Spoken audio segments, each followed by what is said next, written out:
নমস্কার বন্ধুরা, তোমরা সবাই কেমন আছো? আশা করি তোমরা সবাই ভালো আছো।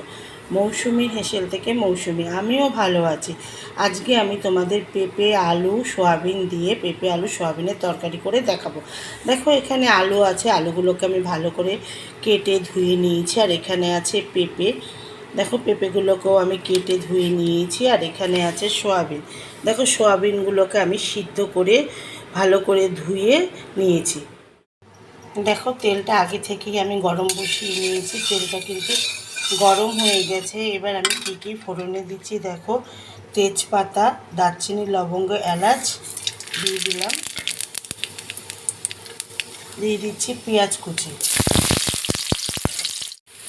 দেখো, পেঁয়াজটা কিন্তু ভাজা ভাজা হয়ে এসছে। এবার আমার যে পেঁপে আর আলু কাটা ছিল সেগুলো আমি দিয়ে দিলাম, দিয়ে ভালো করে আমি মিশিয়ে নিচ্ছি। এবার দিয়ে দিচ্ছি পরিমাণ মতো নুন, দিয়ে ভালো করে আমি মিশিয়ে নিচ্ছি। দেখো কী কী মশলা দিচ্ছি, লঙ্কার গুঁড়ো, ধনের গুঁড়ো, হলুদের গুঁড়ো, পেঁয়াজ রসুন পেস্ট, লঙ্কা আদা পেস্ট আর স্বাদ মতন চিনি। দেখো, এই যে পেঁপে আলুগুলো একদম সিদ্ধ হয়ে এসছে। এবার এই মশলাগুলো আমি সব ঢেলে দিচ্ছি,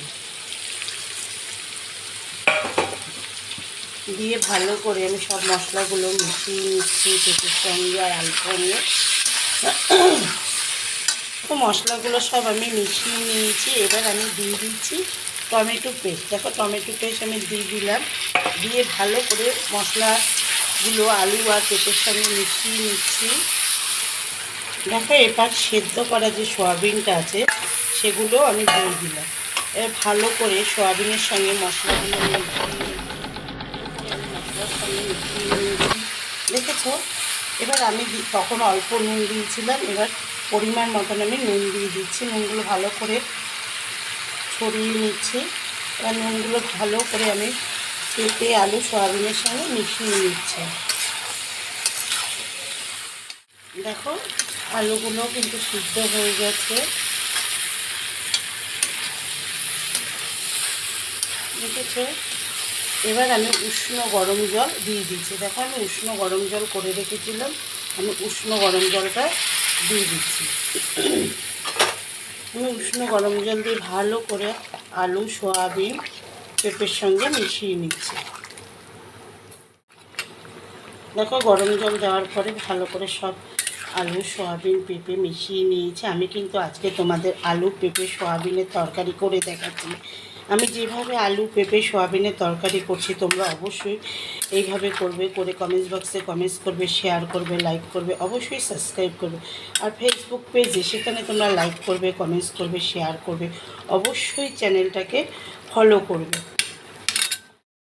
সয়াবিন আলুর তরকারিটা কিন্তু একদম রেডি হয়ে গেছে, দেখেছ? এবার আমি গরম মশলা দিয়ে দিচ্ছি। দেখো, চা চামচের হাফ চামচ গরম মশলা দিয়ে দিলাম। গরম মশলা দিয়ে ভালো করে আমি পেঁপে আলু সয়াবিনের সঙ্গে মিশিয়ে নিচ্ছি।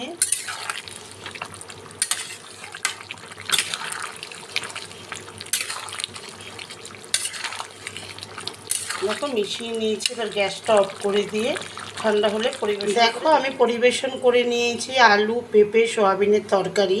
আমি যেভাবে আলু পেঁপে সয়াবিনের তরকারিটা করলাম অবশ্যই তোমরা এইভাবে করো, করে কমেন্টস বক্সে কমেন্টস করবে, শেয়ার করবে, লাইক করবে, অবশ্যই সাবস্ক্রাইব করবে।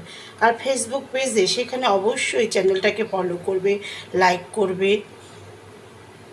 আজকের মতন আসি, নমস্কার।